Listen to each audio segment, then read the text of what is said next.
committee meeting bi or Rwanda and I me busa member of parliament ba ko so okọ Rwanda no say no hu kromo so come up mo develop on nice and I'm so enti the way Rwanda ye no na iko Ghana ye betimi aye bi sana onye wana kusibu afoko ya oha ele mbusa say enti Ghana say betimi abe ex or Rwanda o say we have all the resources about catch them say be che member of parliament to reason how the man me say also on politician bia no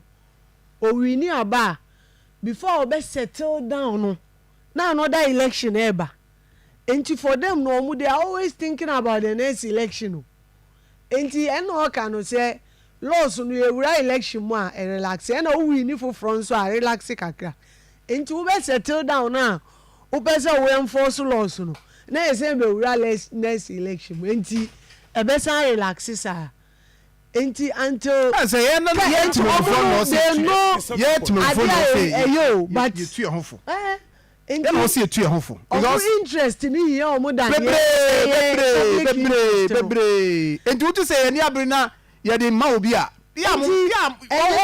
omo anu and they know say party way they ba good but me opposition tell say me oppose because em free me come when so they ba the same thing I was say me oppose before because em free me come oh you know na enti omo na omo ni mo na ade but omo fan ye adwuma ade we did enti na che say and na me ka say your hope na o ka say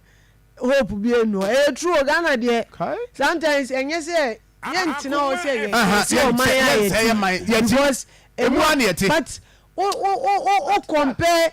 our level of development ni leadership commitment na che say be chance na ye dru ba bia o say be dru hope na say evansim kum kan ye say bomb person yambe me ahode na de ache na timi akwaba ye wie say don ma say mabu nyina politicians he corrupt mabu nyina politicians he corrupt mabu nyina da obia enti ye say o be say we ye ntema pop na wa join the politics yes within months we be see mansions we be own properties yadimu ne wo hu ano abo abena poo ne kan su within 1 year they are obetimi aya to ono we be 30 years 40 years untimi enye sa property no and 20 but enti santa o ka se utimi ka se o puno but utu kwan kakre bia o hwa o say I hope because everything is about leadership leadership no my way I no hope no nia leader ye ti koma ye da so promise toilet promise urina o kroma o ye promises anemo ye asa me dem see the US mo no de e be 500 600 years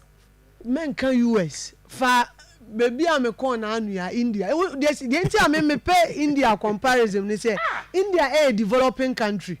who say kan US mo ni Dubai o mo develop ewie enti ono no wunye ndru by India no a developing country nti ye ne no na afei na ye ina pese edu develop status 1.6 billion in population you can say poverty uko India ebi o but omu make sure say every state bia no ne capital no udru a infrastructure na eyi de say John utimi dru o say who difference between ohoni US and now ohoni Dubai about roads ni hospitals ni eyi egwo and okwa enye say egwo the rate at which omu developing tentem no utimi so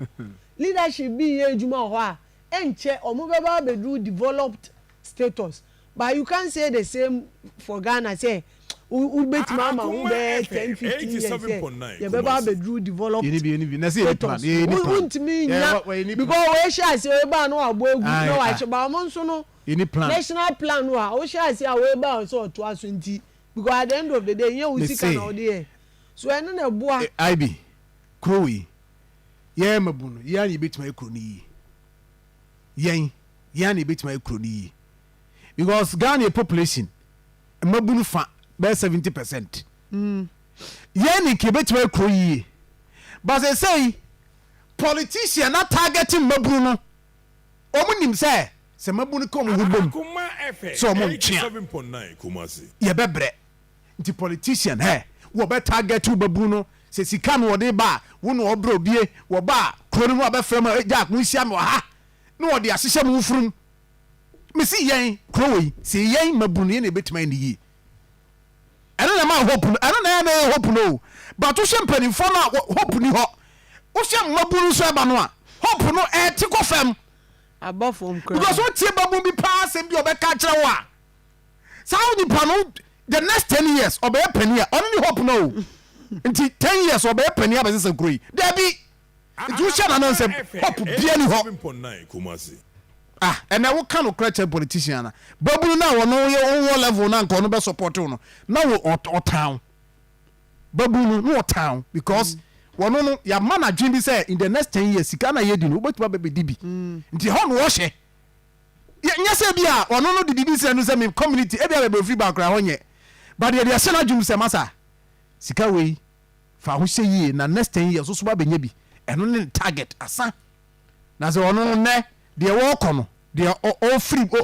because all is being equal ene wo mo di animu no the next 10-15 years and 20 years no